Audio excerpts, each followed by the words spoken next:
สวัสดีค่ะพ่อแม่พี่น้องสวัสดีFCทุกท่านเนาะค่ะกลับมาพบมาพอกับเจตาพารวยคือเก่าค่ะมื้อนี้ในทางช่อง YouTube คลิปนี้เจตาจะวางแนวทางของรัฐบาลไทยค่ะของรัฐบาลไทยเห็นอยู่นี่ประวัติของลุงทรงค่ะของลุงทรงวันที่1 กุมภาที่ผ่านมาเนาะค่ะ1 กุมภาผ่านมาค่ะพี่น้องรัฐบาลไทยออกเลข3 ตัว629นะคะล่าง48ของลุงทรงเข้าไปเลขวิ่งบนล่างเข้าไป2อยู่นะคะ2 ตัวมา1 ตัวค่ะของลุงทรงรัฐบาลไทยเพิ่นคลิปนี้มี3เซียนดังเด้อค่ะ3เซียนดังลุงทรงอปอยเปตแล้วก็ดาพารวยค่ะ3เซียนดังอีหลีพี่น้องถ้ารอติดตามชมเป็นน้ำกันรัฐบาลไทยของเพิ่นกราบขอบบุญขอบคุณลุงทรงหลายๆเด้อค่ะที่ให้แนวทางมาวางทางช่องเนาะด้วยดีเสมอมากราบขอบพระคุณเป็นอย่างสูงค่ะรัฐบาลไทยวันที่16ที่จะถึงนี้ค่ะ FC ลุงทรงเตรียมแคปหน้าจอรัฐบาลไทยลุงทรงมาแล้วค่ะลุงส่งบนล่างวิ่งบนล่างเด้อค่ะ6 กับ 3ค่ะ6 กับ 3 2 ตัวเพิ่นให้มา4 หางค่ะให้4 หาง0307 6367 3 ตัวค่ะ3 ตัว4 หาง3 ตัว4 หาง367 763 307 703บ่มีวงกลมเด้อค่ะ4 หาง3 ตัวของลุงส่งพิจารณาเอาค่ะแต่2 ตัวนั้นเทิง4 หางค่ะวงกลมให้มาพิจารณาเอาอีกหลายมืออยู่ค่ะแคปหน้าจอไว้เอาไปพิจารณาเบิ่งลอตเตอรี่กันเนาะพี่น้องหยิบจับลอตเตอรี่ไว้รัฐบาลไทยวันที่16 กุมภาค่ะแนวทางของลุงทรงแคปหน้าจอไว้เนาะค่ะชอบก็จัดเนาะขัดกระพานไปลุงทรงรัฐบาลไทยเป็นวันที่16มาลุ้นกันต่อไปใหม่เนาะค่ะเดี๋ยวหลายมืออยู่ค่ะอีกหลายมืออยู่ได้ซ่อมเบิ่งเนาะพี่น้องเหลือหลายมือแล้วก็แคปหน้าจอไว้เอาไปต่อค่ะแคปหน้าจอของลุงทรง FC ลุงทรงแคปหน้าจอไว้แล้วก็ไปต่อ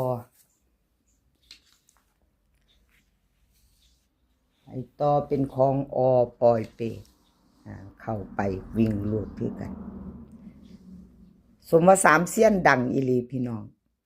เซียนใหญ่เซียนดัง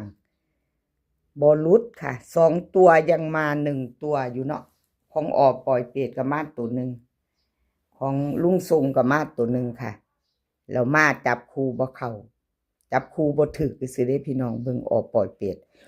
629เนาะ486ค่ะเพิ่นเข้าไปแล้วก็มี8พร้อมมี4พร้อมพี่น้องจับคู่บ่เข้าบ่ถึก48มาถึง8มาถึง4อยู่คนละหม่องเนาะสมกับว่าเซียนดังอีหลีพี่น้องเนาะบ่หลุดเนาะเป็นกำลังใจให้กันตลอดมาเนาะค่ะปอยเปตกับขอบบุญขอบคุณที่เพิ่นให้แนวทางมาวางทางช่องของเจตาเนาะค่ะ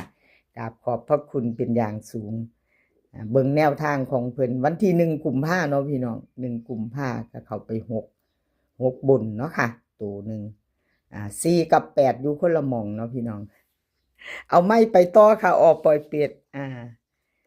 เก่งค่ะเก่ง2 เซียน3 เซียนดังนี่เก่ง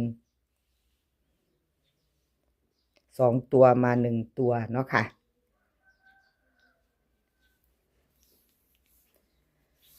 ปอยเปตวิ่งลูดล่าง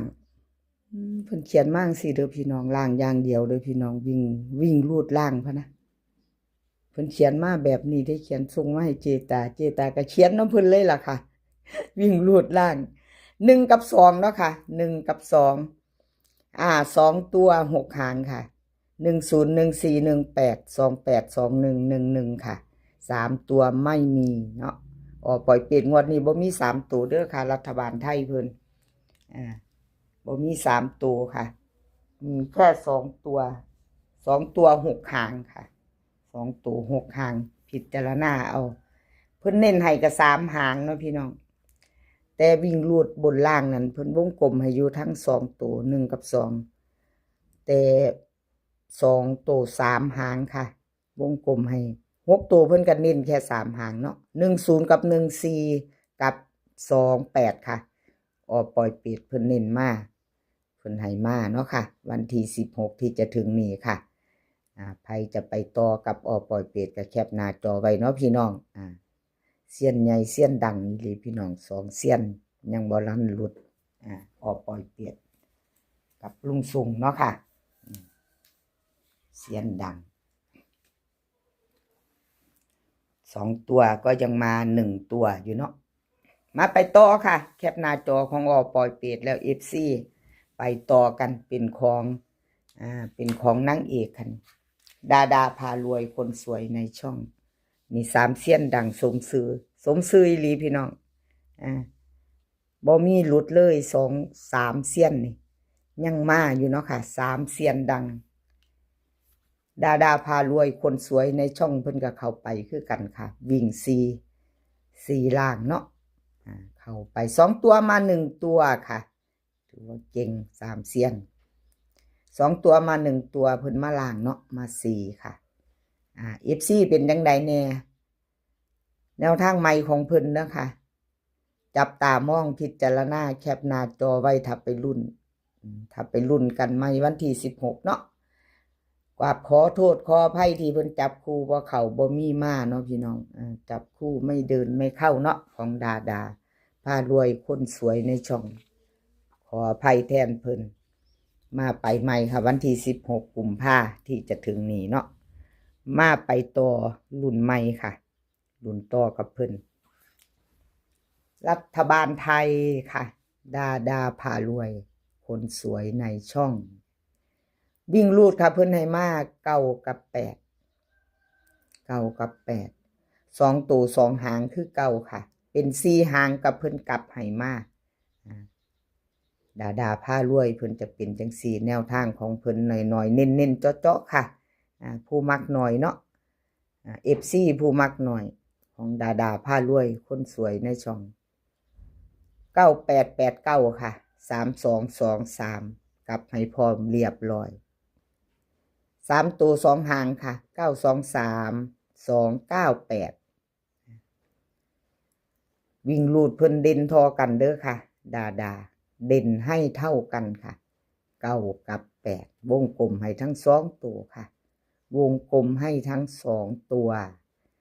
เน้นกับ98กับ32ค่ะวงกลมให้2หางเนาะค่ะ2หาง3ตัวกับ2หางค่ะ923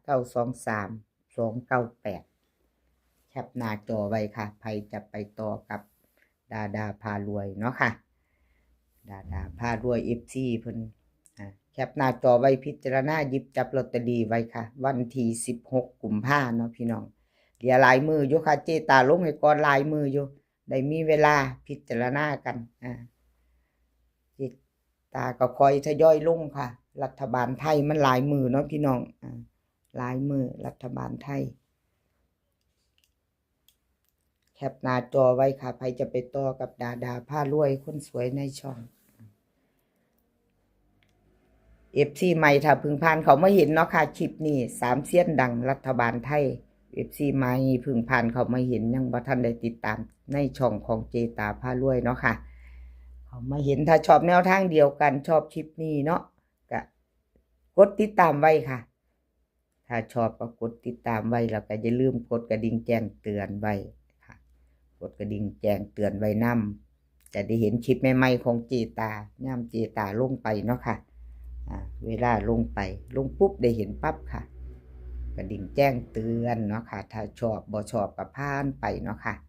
คลิปนี้ขอให้พี่น้องโชคดีกับรัฐบาลไทยวันที่16กุมภาพันธ์ค่ะให้โชคดีกันทุกคน